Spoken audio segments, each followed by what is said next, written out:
Namichi argitan kun magaalaa Finfinnee keessatti dhalatee guddate. Barnoota isaa digirii jalqabaa damee injiinaringiitiin xumuree nama bakka guddaa jiru ture.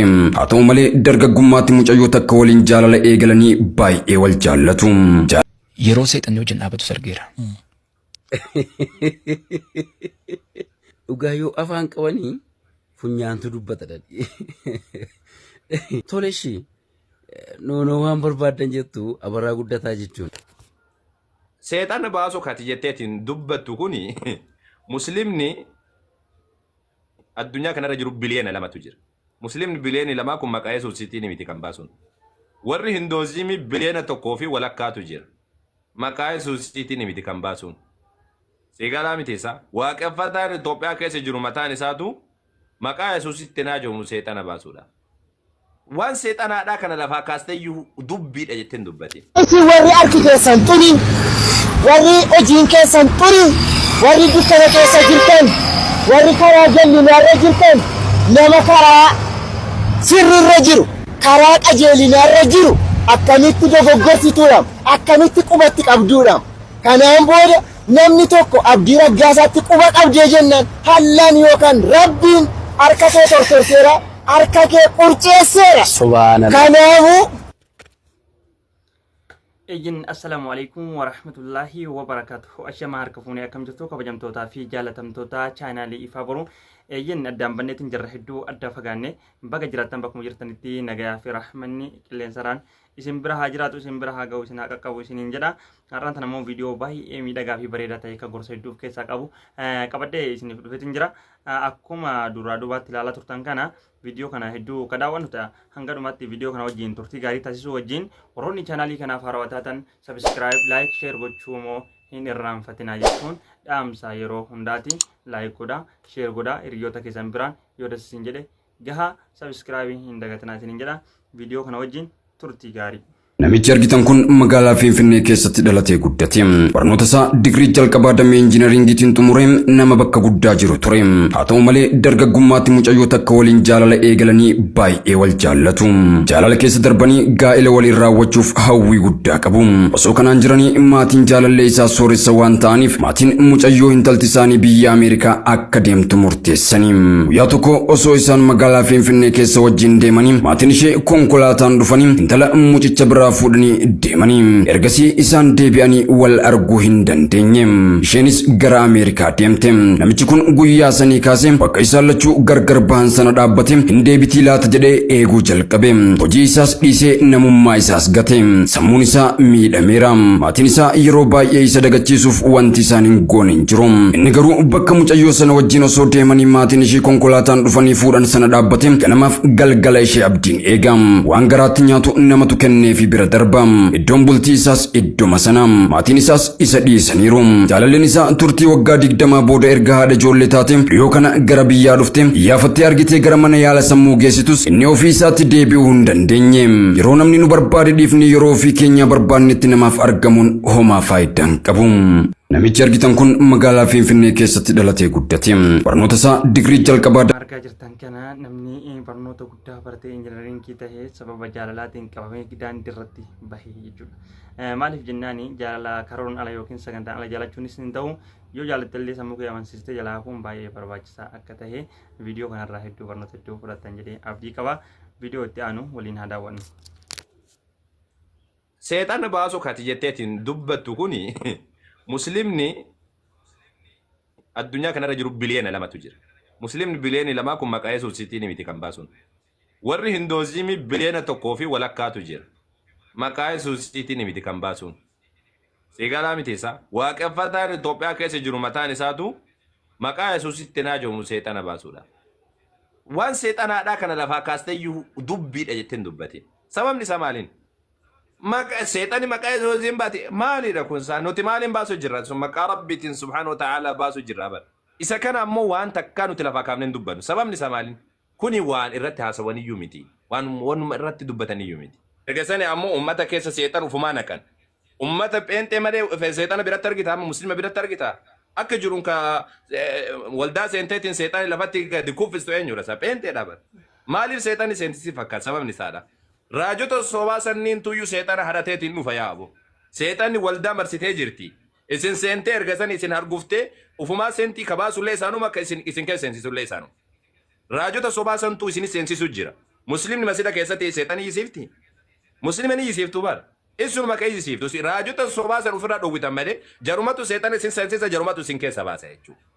Tokko mabee akkasii galte sammuu keessanii isin taphachuu jiran wanni hafuura hamaa jedhanii isin taphachuu jira kun kijiba raajota zeetiitu isinitti naggaatee zeetiitu isin taphachuu jira kana jabeessi kan isa kana ammoo Yesuus Kiristoos dubbatee jira Maatewos boqonnaa 7 lakkoofsa 21 irratti nama jaalala abbaa koo isa waaqarra jirutu mootummaa waaqayyotti gala malee namni yaa gooftaa naan jedhu duwwaadhaan itti gala miti jedhe namoonni baay'een guyyaa dhumaa sanatti anatti dhufanii yaa gooftaa nuti maqaa keetiin akkana gooneerra hafuura hamoota baafneerra raajii dubbanneerra maal gooneerra jedhu anammoo isin hin beeku warra hamaa hojjettan irraa badaa jedhan jedhe. Iwwa akkadhaa jedhe Yesuus warra maqaa kootiin waa hojjenna jedhu.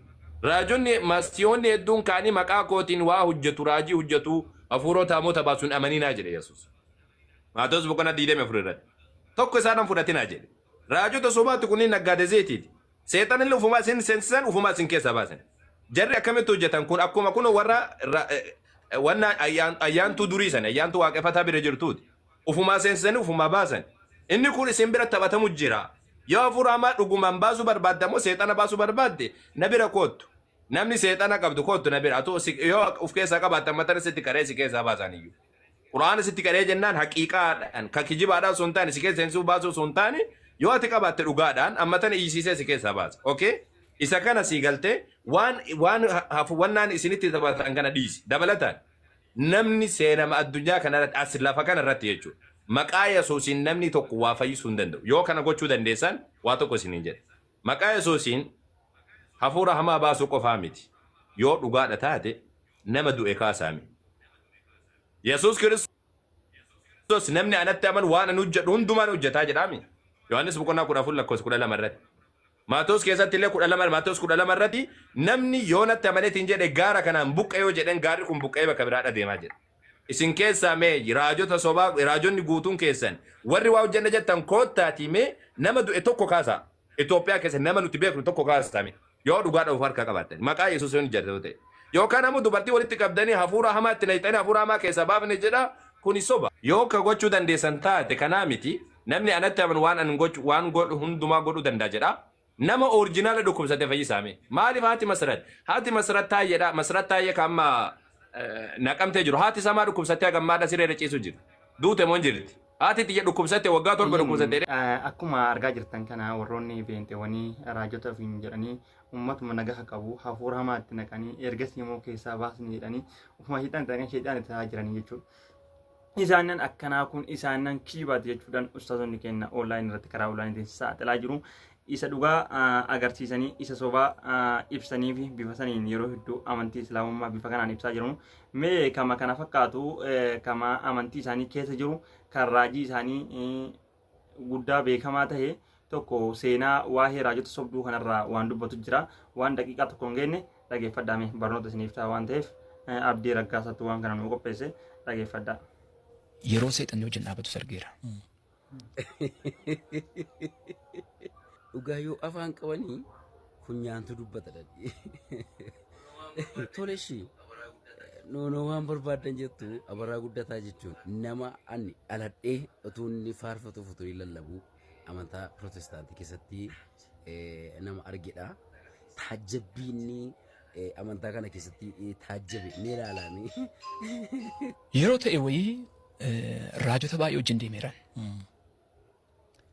Raajota wajjin deeme kana yeroo isaan balleessanis argeera. Yeroo seexanni wajjin dhaabatu argeera. Nama waaqayyo wajjin dhaabatee kanan jedhu nama miraakilii yookiin waan ajaa'ibsiisaa hojjetu amanuun seexanuun hojjeta waan ta'eef. Fakkeenyaaf lakkoobsa caammaa keetii kaasanii hamma akaakayyuu keetiitti sitti kun amma namoota baay'eedhaaf miraakiliidha kun. Anaaf miraakilii miti. Jaroota kun jireenya qaban. Baay'ee wajjin deeme waan hin beekuuf. Maaliif jireenya qaban yoo jette tokko faaratti isaanii jilbeenfatee kadhatu akka argee hin beeku.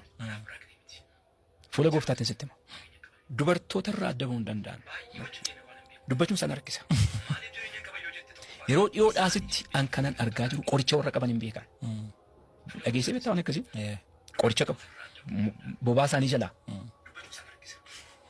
manatti liqimsanii kan ba'an qoricha kan qaban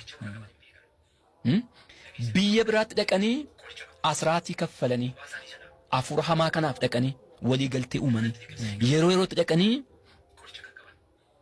baasii isaan irraa barbaachisu kaffalanii kan deebi'an jechuudha. Kun raajota. Maqaan isaanii raajota. Waldaan kiristaanaatti fayyadamaa jirti. Obboleessa koo abarraa guddata. Ati dhugaa baay'ee nama hubataadha. Durayyuu baay'een si jaalladha.